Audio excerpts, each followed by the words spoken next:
Hey everybody, welcome to Crack Pack Tuesday number 186 on the Leek. I'm John as always, and we've got another pack of Ravnica Allegiance. War of the Spark spoilers should start relatively soon, which means we have maybe a month of Crack Packs left, maybe even only 3 weeks of Crack Packs left. So let's crack this open while we still have time, because this set is still great, and talk about what we would take pack one, pick one if this was a draft. This is a sponsored Crack Pack. Every patron at the $5 level or above for the month of March gets their chance to get all the cards, some of the cards, none of the cards out of this pack, and this week it's going to Shmi Bandial, so they get to choose what they want out of this pack, if they want it all, none of it, pieces of it, or whatever. So, first off, we have ourselves a Gore Clan Wrecker. Gore Clan Wrecker is 3 and a red for a creature human warrior. It's a 2/2 with Riot, so it can get a counter or have menace, or have haste, and it has all the time menace. Gore Clan Wrecker is fine. It is totally solid filler in a Gruul deck, in a Rakdos deck. I'll play these. I'm not taking them first pick. They're not powerful enough. Up next is Impassioned. Why can't I think of how to pronounce this word right now? Impassioned Orator. Impassioned Orator is 1 and a white for a creature human cleric. It's a 2/2. Whenever another creature enters the battlefield under your control, you get to gain a life. This card's solid. It's a bear with an upside, and the upside isn't amazing, but you can gain enough life, and you can gain enough life to stay alive in the early game, because this format absolutely can be fast. So I'm always happy to have an Impassioned Orator, but I'm never happy to first pick it. It should be around in the mid-pack. Next up is Dead Revels. Dead Revels in 3 and a black for a sorcery. It returns up to 2 target creatures from your graveyard to your hand, and if you dealt damage, you can spectacle it out for 1 and a black. This card's solid. I'm learning to like this effect a little bit more. Historically, I haven't really cared about returning creatures from my graveyard to my hand. They've either needed to return multiple creatures, which this one does, or they needed to be cheap, which this one can be. So this hits kind of all the check marks for these types of cards. I'm not a big fan of paying like 3 mana to get 1 creature back, but this one's decent. It's never a first pick. Again, it's very middle of the pack to late mid of the pack that you should pick it up. So not in the conversation. Up next is Rampaging Rendhorn. Rampaging Rendhorn is 4 and a green for a creature beast. It's a 4/4 with Riot, so it can be a 5/5 or it can be a 4/4 with haste. This card's just good. This card's just solid filler for Gruul and solid filler for Simic. It's just good. It's not really a first pick. It's currently the first pick by a mile, and so I'll actually keep it in frame, but let's hope the pack gets a little bit better. Well, it doesn't with this card. We get ourselves a Growth Spiral. Growth Spiral is green-blue for an instant draw card. You can put a land from your hand onto the battlefield. It's not good. I talked about this last week. It sometimes whiffs. You sometimes don't even get to play the land, in which case you just cycled a card that you put in your deck that didn't do anything but cycled the card. Sometimes you get a land out on turn 6 and you get your 7th land out, and it doesn't really matter. This card is only really good in very specific situations, and sometimes only if you're lucky. I don't like it. I don't play it. I certainly don't pick it. Up next is Clear the Mind. Clear the Mind is 2 and a blue for a sorcery. Target player shuffles their graveyard into their hand to draw a card. This goes in the Dovin's Acuity Clear the Mind deck that I have not really ever seen that much, despite everybody always talking about it. It's just so not how I like to play limited Magic. It involves dirtling around, ideally forever, and not allowing yourself to mill out by having a couple Clear the Minds, and I don't like that. There's so many ways you can get interrupted. There's so many ways you can just die because you're not doing anything. So it's not how I like to play Magic. So I've never played a Clear the Mind, and I don't know if I will before this format ends. So not a first pick. And even if you are into that deck, I don't think it's a first pick. Also a star in that deck, but a star, or at least a dim star in other decks, is Sphinx's Insight. Sphinx's Insight is 2 white-blue for an instant, draw 2 cards. Addendum, if you played it in your main phase, you gain 2 life. This card's just fine.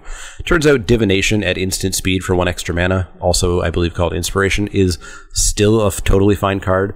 And if you do play it at Divination speed, at Sorcery speed, gaining 2 life is fine. This card's just fine. It's just fine. It's not a first pick, but I have not hated that card. I think I actually hated that card a little bit more than I should have in the set review. Up next is Grotesque Demise. Grotesque Demise is 2 and a black, exile target creature with power 3 or less. This card's great. This card's great. This hits so many things in the format. It turns off Afterlife. This card is solid. It's not the most premium of removal because it does just hit generally small things, but it even hits terrifying threats like Azorius Knight Arbiter. Very happy with the Grotesque Demise, and certainly the first pick here, clearly over the Rentorn, so it gets to stay in frame. Up next is Exposed to Daylight. Exposed to Daylight is 2 and a wait for an instant. Destroy target artifact or enchantment. Scry 1. Totally fine card. Very good sideboard, and of course, if you see some of the terrifying enchantments in this set, and there's only a few, I think a lot of the enchantments that I said were bad in the set review are actually bad or are win more. Angelic Exaltation, I'm looking at you. But, you know, there's things like Ethereal Absolution, which you must answer or you die. So I'm very happy to have one of these in my sideboard when I'm white, but I'm still not picking them highly. Our final common, 10 commons, so no foil unfortunately, is Titanic Brawl. Titanic Brawl is 1 and a green for an instant. This spell costs 1 less to cast if the creature that you're targeting has a +1/+1 counter on it, and target creature you control fights target creature your opponent controls. It's fine. I always like fight spells a little bit more than some people, but a lot of people overrate fight cards that don't pump power. Not pumping power, not pumping toughness means that you basically have to have, you know, a rampaging Rentorn for their rampaging Rentorn, and they're going to trade.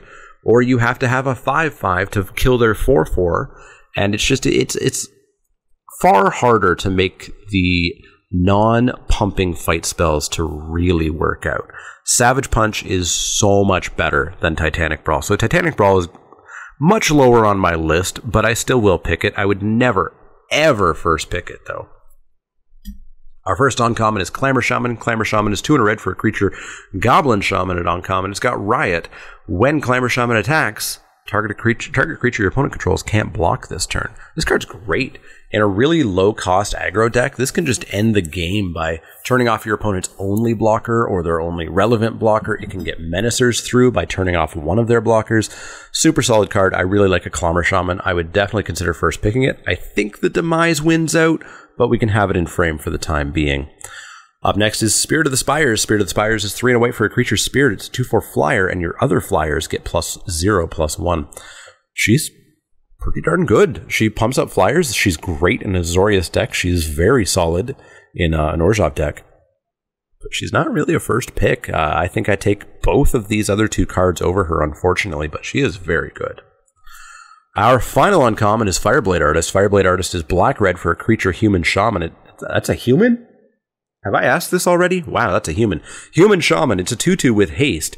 At the beginning of your upkeep, you can sacrifice a creature, and if you do, you get to deal 2 damage to target a player or a target opponent or planeswalker. Very, very good card. This can build some ludicrously speedy, powerful sacrifice decks, but it doesn't keep you open. This puts you not only into one color combination, it puts you into basically one type of deck of that color combination. It's very, very, very good in black-red, but I think I'd rather stay open, so I don't think it's going to be in the first pick situation. So our rare...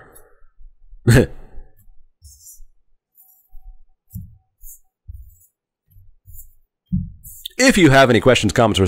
No, our rare is Ethereal Absolution. Our Ethereal Absolution is 4 white-black for an enchantment. Creatures you control get +1/+1. Creatures your opponents control get -1/-1. Pay 2 white-black. Exile target card from an opponent's graveyard. If it's a creature, you get a 1/1 white and black spirit token with flying. Of course, it's a 2/2 as long as that lives. This card's nuts. It's unbeatable. It's not unbeatable. It's just almost unbeatable. Exposed to Daylight's the only thing that really handles it easily. It's super good. It's a first pick in every single pack. It should be splashed in every single black or white deck that you're playing. And I don't know. I might even go crazy and splash it in any deck I'm playing. Gruul? Sure, I'll put in some swamps and plains and play this.